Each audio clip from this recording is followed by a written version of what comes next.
Hey, Joe. Is this on? We do? Okay. Yeah, I'm from La Jolla. We'll get ready to start here in about 3-4 minutes. Give everybody an opportunity to come in from outside. Thank you.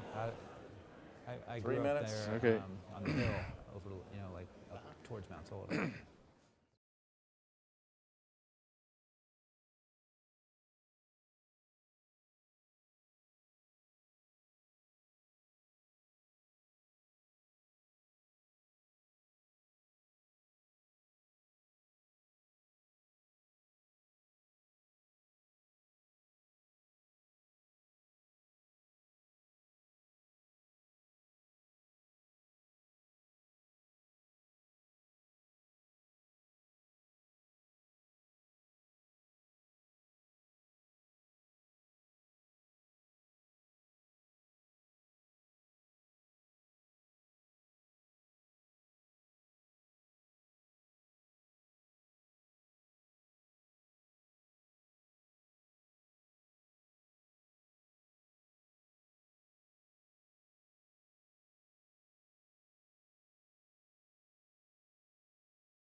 Okay.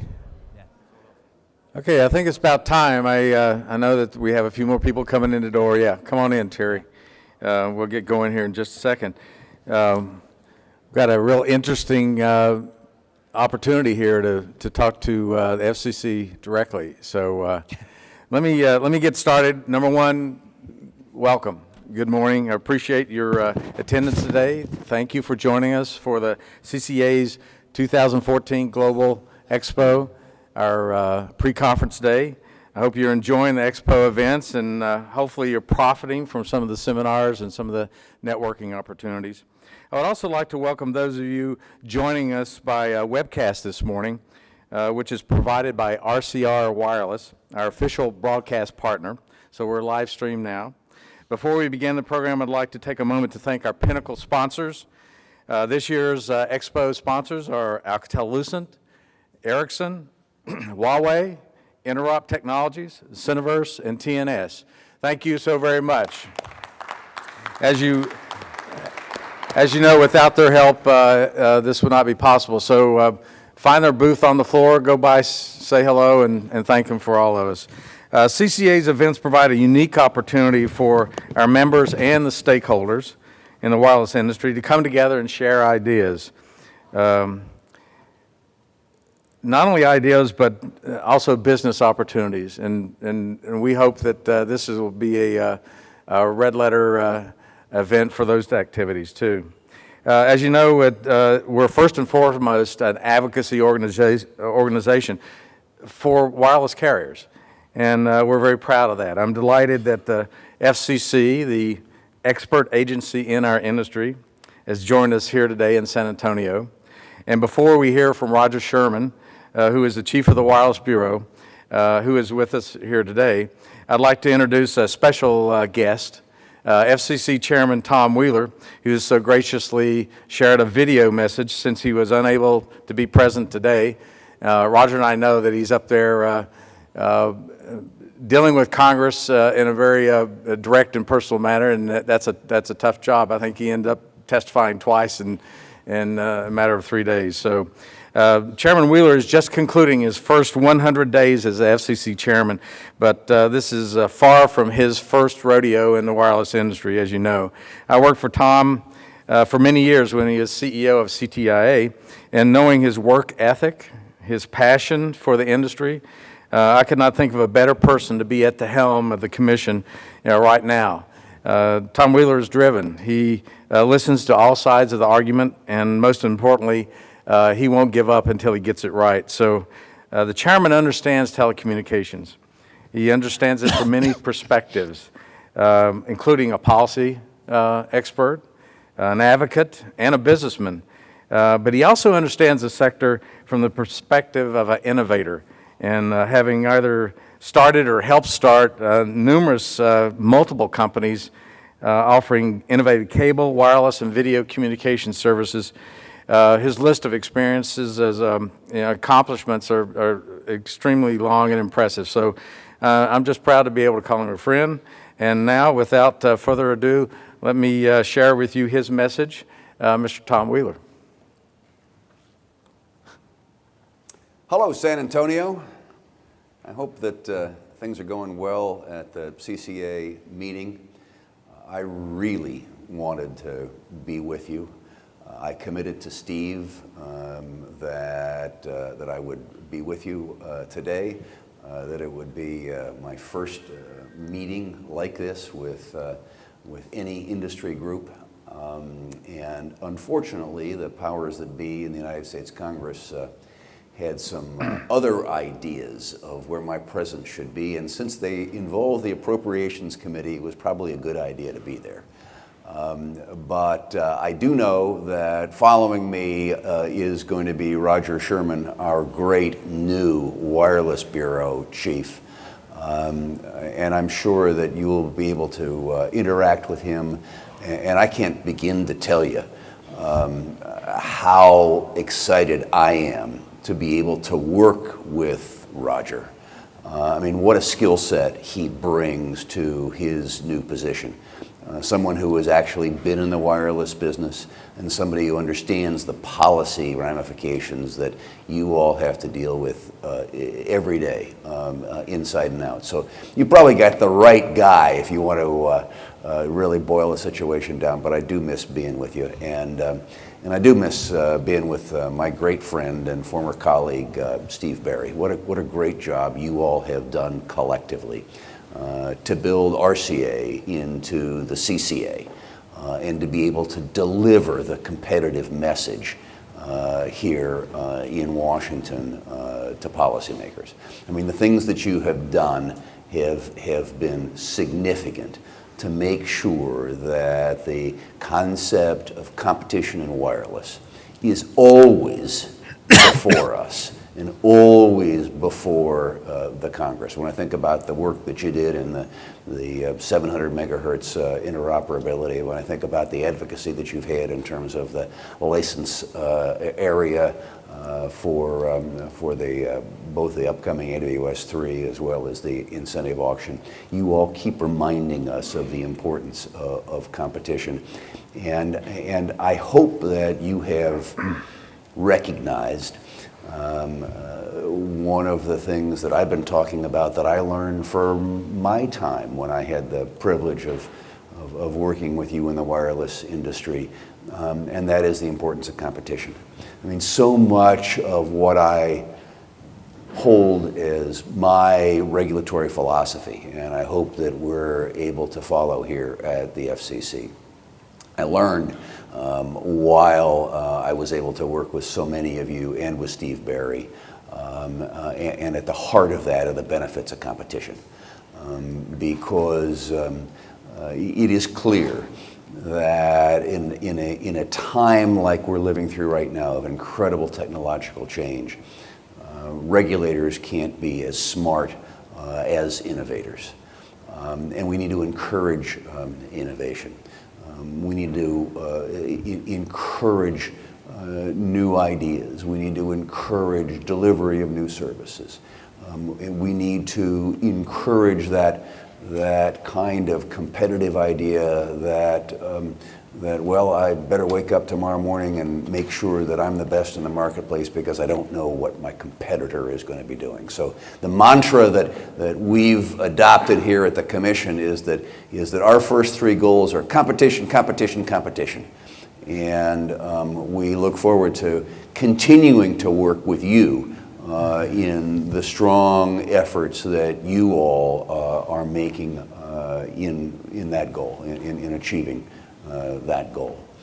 I know that the last thing in the world that somebody needs at a meeting like this is for a videotaped message from some official in Washington to go on forever, particularly when you got somebody like Roger Sherman who knows what he's talking about sitting in the wings. So I'm going to sign off, but again, with my apologies, I wanted to be there.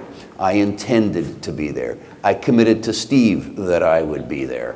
But some intervening forces have kept that from happening. But I do look forward to being with you at your next meeting in Las Vegas, and that's a promise. Thanks for all you're doing. Thanks for keeping the competitive candle burning, and I look forward to seeing you in Las Vegas. Thanks. That was very kind of Tom. I really appreciate it. And I'm particularly pleased that we have a chairman that understands competitive carriers in the wireless industry. And like Tom said, we are very fortunate to have Roger Sherman, the chief of the Wireless Bureau, Wireless Telecom Bureau at the FCC with us.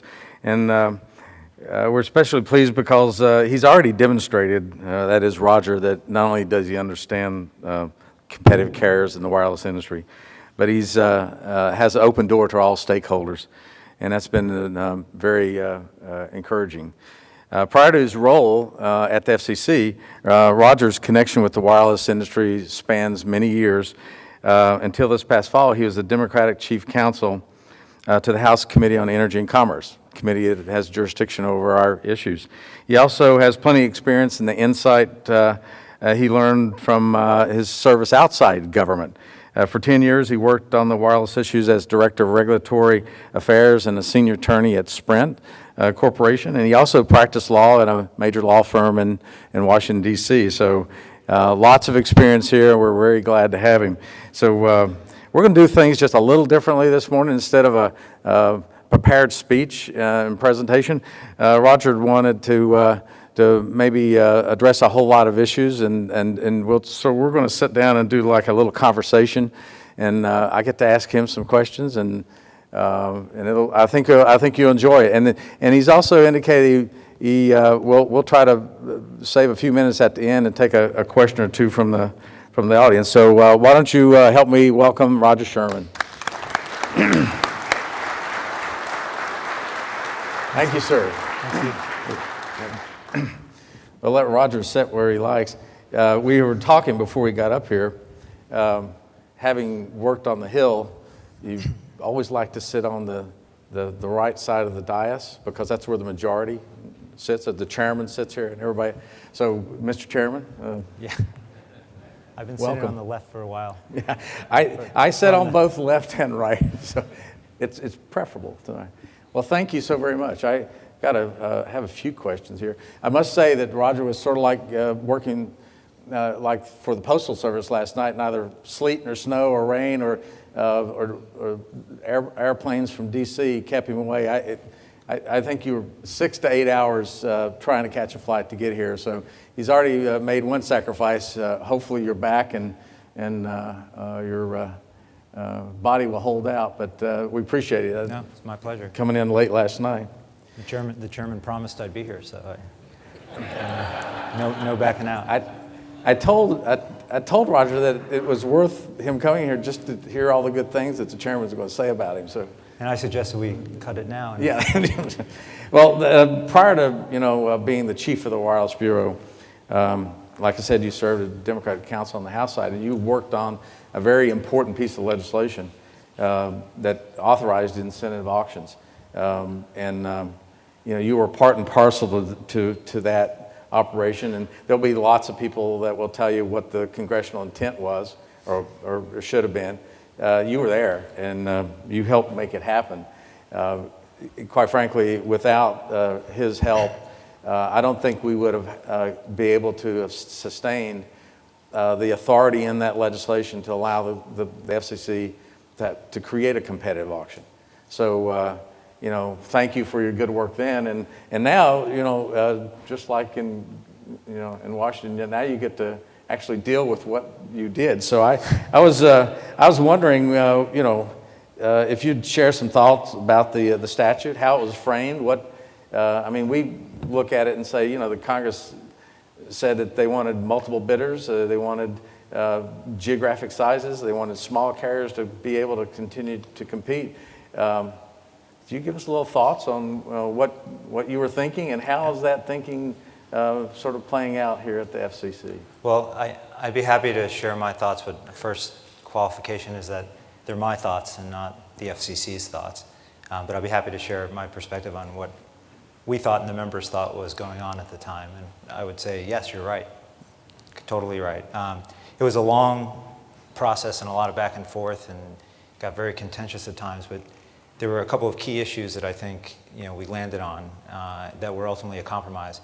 One issue that wasn't really a compromise was the fact that the FCC should be directed to consider license sizes of all variations, so that smaller bidders would have an opportunity to participate.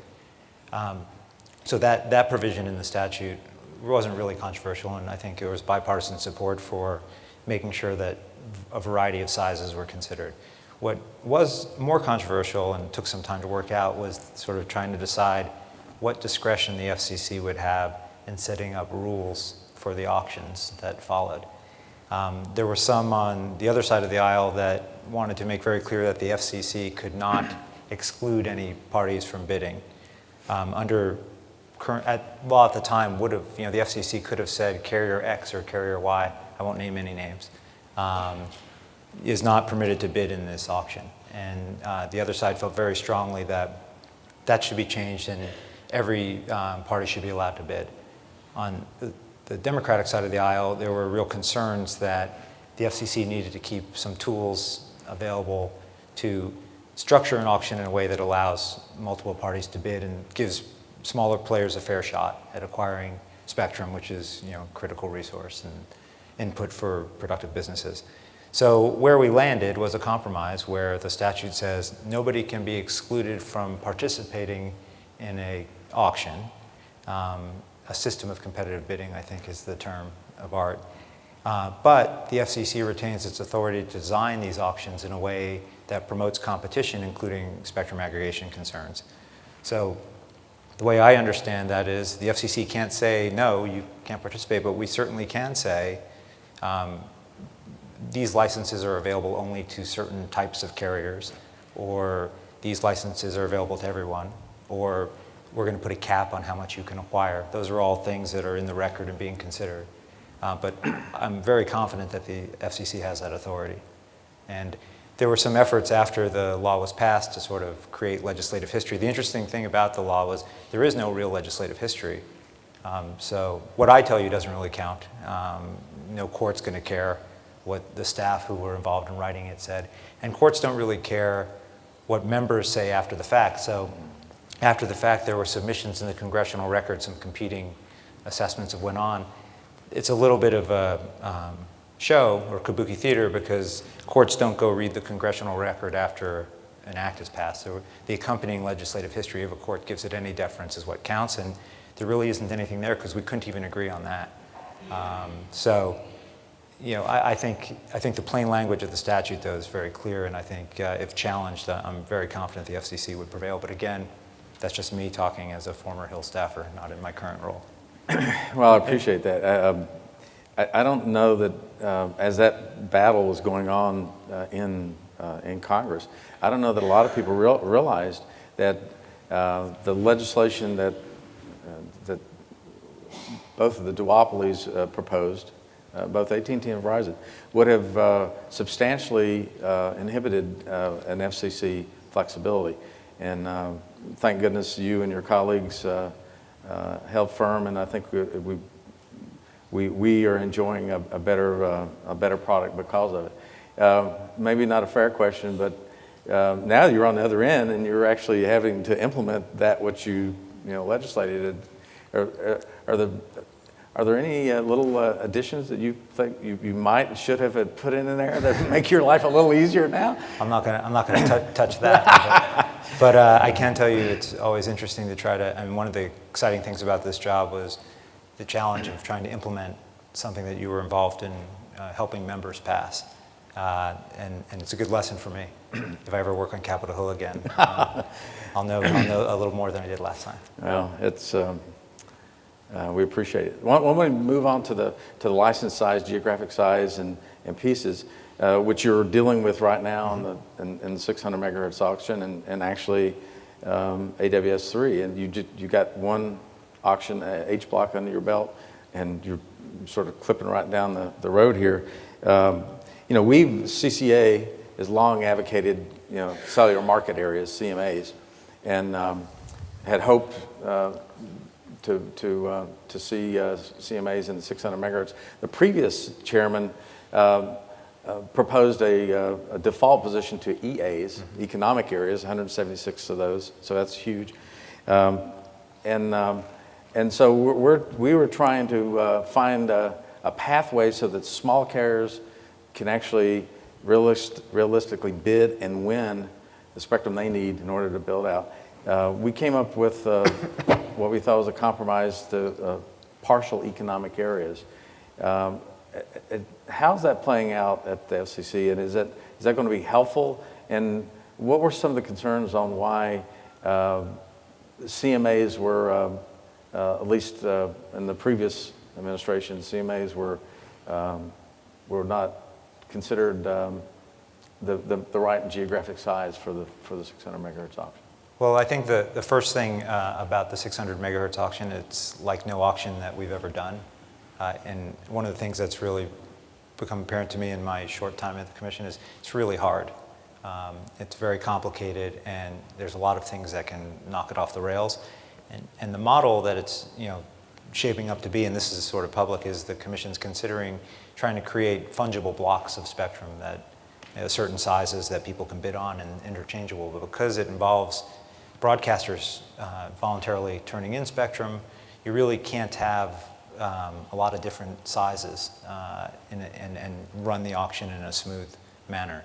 So it's really driven by auction design more than a desire to have bigger areas. EAs were, I guess, landed on as the default, and that's certainly still being considered. But what CCA brought into the record was incredibly valuable, and I know the commission staff certainly appreciates it because it changed the debate. And it really is a compromise that would allow us to, because they nest up and fit within EA, it allows you to keep the efficiencies of the larger sizes but give smaller carriers an opportunity. That's the theory. And it really is a very constructive entry into the record in the debate that's changed the game. And staff is actively now there are a number of different versions of Ps that have been filed in the record, and the staff at the FCC is trying to reconcile them and review them. But if there can be a place to land on the P model, that would give smaller carriers a real opportunity to bid for geographic areas that are more consistent with their service area or their planned service area. So it really is, we owe CCA a debt of gratitude for your role in bringing that in. I appreciate it. And same here. We appreciate your staff and the entire group willing to look and talk and address some of these smaller carrier issues. And so thank you. You mentioned the incentive auction. I mean, probably the most complicated auction that will ever have been attempted anywhere. And you mentioned, you've got a reverse auction and a forward auction. And it really depends on, participation. For it to work, you need participation on both sides. You need the broadcasters to actually think about selling their spectrum, and we need wireless carriers to buy it. How can the FCC help encourage broadcaster participation? I mean, we'd love to see 120 megahertz available. I think the economy would benefit. It's sort of complicated from the broadcaster side. Can you give us some thoughts on how we make sure this is? I think this is all sort of building up, but I think, to date, the FCC has tried to treat this proceeding in a very, very open and transparent way. They set up a separate task force, the Incentive Auction Task Force. It's led by Gary Epstein and Howard Simons, who are very well known in industry. There have been hundreds and hundreds of ex parte meetings, webinars, all-day sessions, lots of public notices, all very complicated, detailed things. we're now at a point where Chairman Wheeler gave a speech at the Brookings Institute in Washington on Monday, where he announced that we're at the point where we're going to start rolling out details of the incentive auction with key stakeholders. A number of commissioners, the commissioners, of course, come first, and they need to be briefed on what the staff is thinking about and what issues they're teeing up, and Congress also needs to be briefed. But I think industry participants are going to start hearing about some of the details as well, in an unprecedented effort to engage people and roll out and share information so that we can get feedback. The chairman also mentioned in that speech that he really thinks this is a once-in-a-lifetime, those were his words, opportunity for broadcasters. And as a former businessman, a venture capitalist, and entrepreneur, he just thinks it's a win-win for a number of broadcasters. And I think you can expect that he's going to take that message directly to the broadcasting community and share his perspective on that. And as you know, he's a pretty energetic guy. Yeah. And I think you're going to see over the next few weeks and several months lots of discussion and lots of efforts to drive that home. With regard to the wireless carriers, you have my cell phone number. I hear from you frequently. I think we're the wireless industry is certainly poised and engaged and ready, and I think has been participating in the record from day one.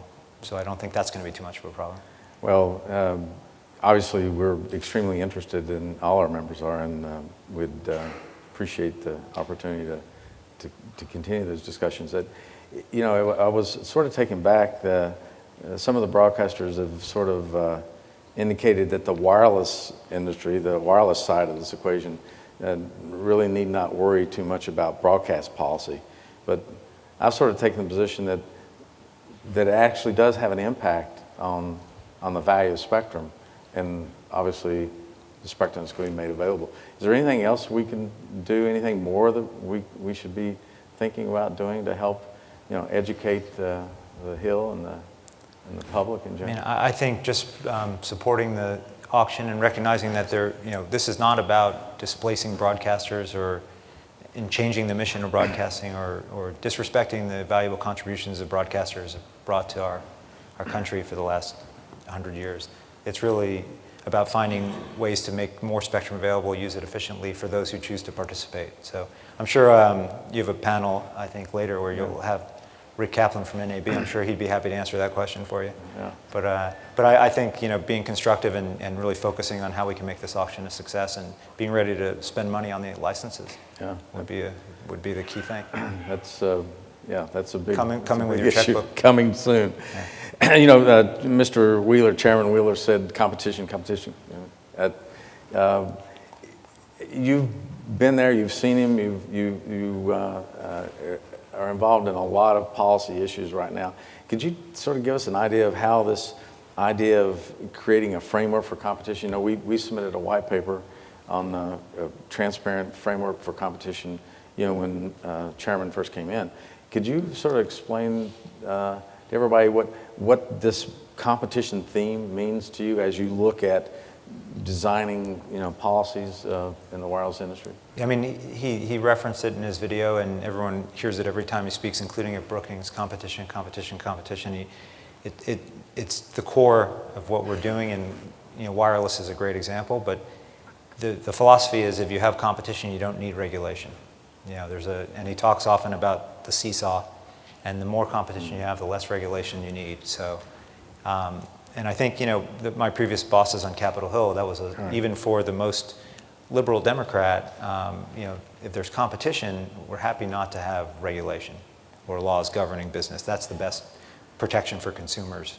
For Mr. Waxman, who I worked for a number of years, if there was competition, he was happy to let the market resolve things. It's just when there's not competition, you sometimes need the government to step in and set rules of the road so that it's fair and others can participate and consumers are protected.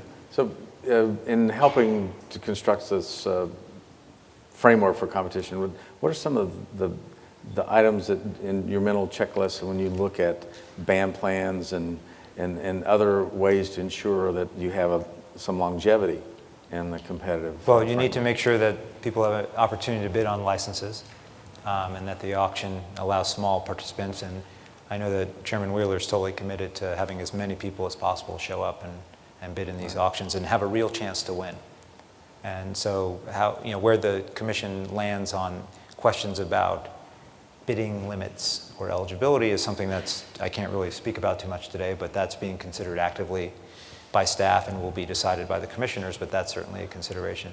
Then rules of the road, things like data roaming are very important. Once you have the spectrum, given our nationwide travel and markets and keeping customers happy, do you have a product that you can offer outside of your service area?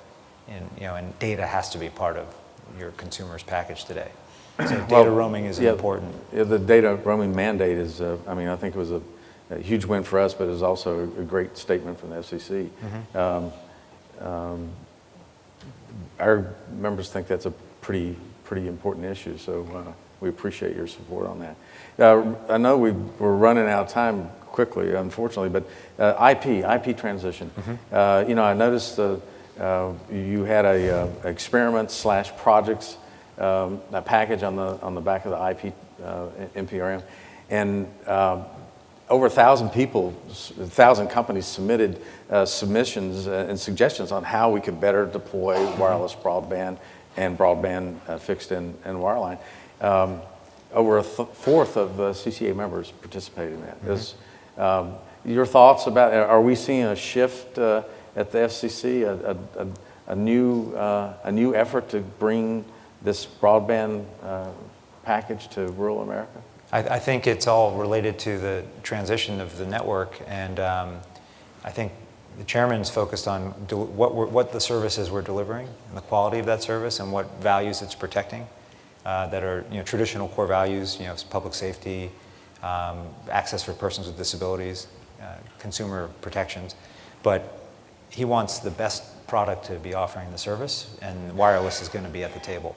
So I think over 300 of those 1,000 expressions of interest were either fixed or mobile wireless, and we're hoping that wireless continues to come and compete for those opportunities and show that they can do it just as well as anyone else. Well, we certainly appreciate the opportunity to do just that. I know we're going to run it right up to the limit. So Roger indicated he would take a question or two. Is there a question anyone has? Don't feel obligated. On their mind they'd like to ask? I've got several here that we could look at, but someone? What?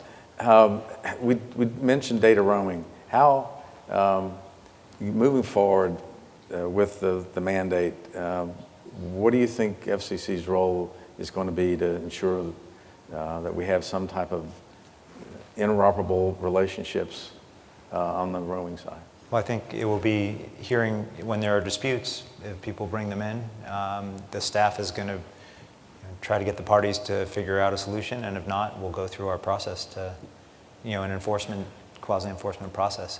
The court upheld our rule, so that's good, and the open internet issue was actually referenced in the open internet decision. The model of the data roaming rules was pointed to as a way to thread the needle. So we expect that's going to be around for a while, the data roaming rule, and Hope so. You can't just have a rule on the books and not enforce it. You have to, so it's great if we don't ever have to enforce it. The seesaw is working. The rule is the backstop, and people can get their data roaming. But if not, the FCC is a regulatory agency and is there to enforce its rules. That's right. The seesaw. Yeah. Devices have been is a real seesaw for access to devices for the smaller carriers is a huge issue. And I noticed that Chairman Wheeler indicated he was going to have a meeting with an unnamed large provider of devices to talk about things like kill switch. But our carriers still have a very difficult time getting access to devices. Since it is key to the ecosystem and is so key to the roaming solutions, do you think the FCC would think about a workshop or some type of process that we can explore in a more transparent fashion, how OEMs actually either make available devices or exclude devices from the market? We're always open to workshops, Steve. I think we certainly be open to that. I think there are two developments that are going to hopefully ease the pathway there. all the work you guys did and big carriers and small did on interoperability. Hopefully over the next couple of years, that's going to make a real difference in that ecosystem. And Acting Chairwoman Clyburn deserves all the credit for pushing that through, as do CCA and Dish and AT&T and others who came together to kind of land on something that everyone could live with and make changes. And cell phone unlocking, hopefully that will be some help around the margins.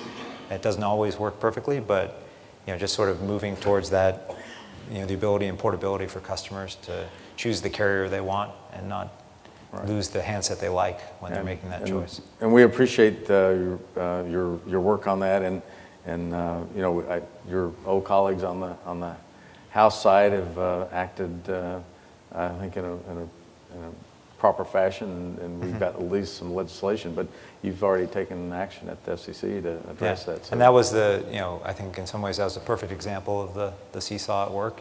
Industry had been talking about it for months and months, and there wasn't any progress being made, and the chairman said, we're going to do this one way or the other, let's get it together, and you found some new focus, and we got resolution. I've got one question here. Just state your name and. Yes, thank you very much, Steve and Sherman and Roger. I'm Steve Wilkes of Spectrum Financial Partners. I'm wondering if you can give us any insights into what you're hearing in terms of the time needed for the broadcasters to vacate the spectrum after the incentive auction, and also what the build-out requirements might be for the new entrants. Those are details that are going to be part of the report and order that will come out this spring in pretty near term, and so I'm not really able to give you too much information on that. But stay tuned. I think you'll be hearing about that soon. Sorry, I can't be. We'll have obviously a lot of questions to be answered. Yeah. I'm told that we were up against the limit on that.